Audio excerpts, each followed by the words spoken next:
les sites numériques puissent être accessibles à tous les publics, y compris les personnes handicapées. C'est dommage.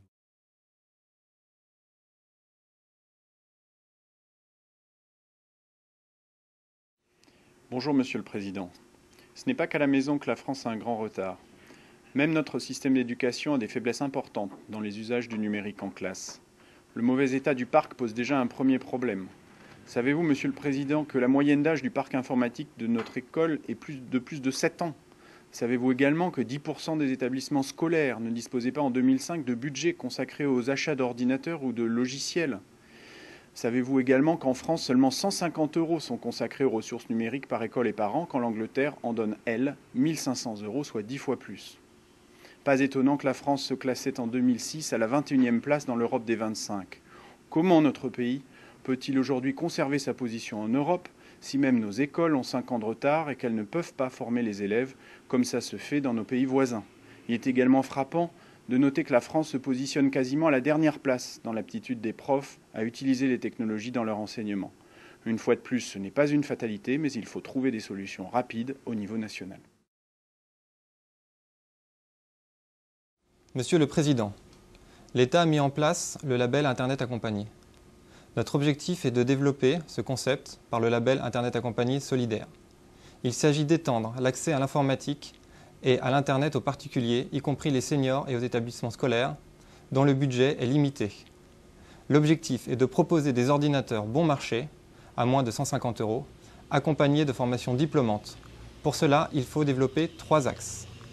Tout d'abord, il faudrait permettre le don des ordinateurs amortis en entreprise et de créer une chaîne d'entreprises et d'associations qui participeraient au recyclage de ces ordinateurs et à leur redistribution dans le cadre de la charte Internet accompagné solidaire. Il faudrait également informer les populations qui ne possèdent pas d'ordinateur que des solutions sur mesure existent et qu'ils peuvent acquérir des ordinateurs peu onéreux, faciles d'utilisation et qui s'adaptent aisément à tout type de besoins, y compris ceux des enfants, des écoles ou des retraités. Par ailleurs, en matière de formation à Internet, et pour permettre au plus grand nombre d'être formés, il est important de développer la communication sur les chèques emploi-service universels qui permettent une réduction d'impôts de 50%. Monsieur le Président, l'objectif de Renaissance numérique est d'aller plus loin dans les usages d'Internet par les seniors, les écoliers, les TPE, les chômeurs, les personnes défavorisées. Renaissance numérique propose de remplacer toutes les formations existantes au sein des différents ministères par une seule formation diplômante nommée le passeport Internet.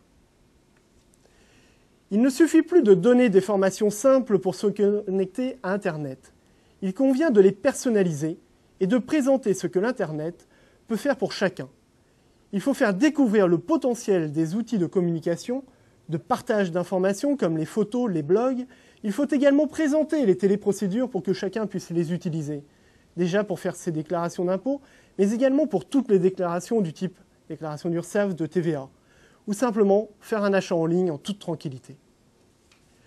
Ce passeport inclurait plusieurs niveaux de formation, depuis le passeport de niveau 1, équivalent au B2I à l'école primaire, jusqu'au passeport niveau 10, qui serait reconnu sur un CV.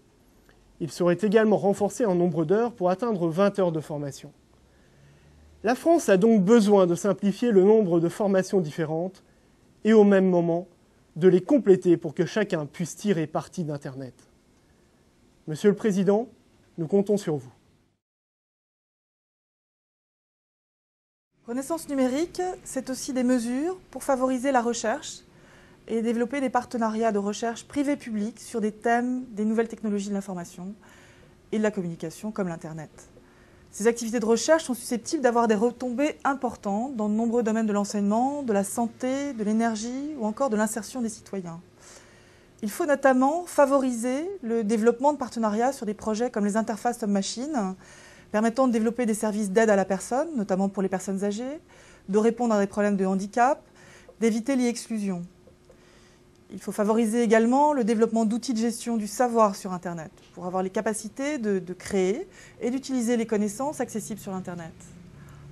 Un des objectifs stratégiques est donc d'accompagner, de financer les laboratoires de recherche présentant des projets à fort potentiel de valorisation sur l'utilisation et l'intégration des NTIC dans l'entreprise, permettant ainsi de réduire la fracture numérique en France.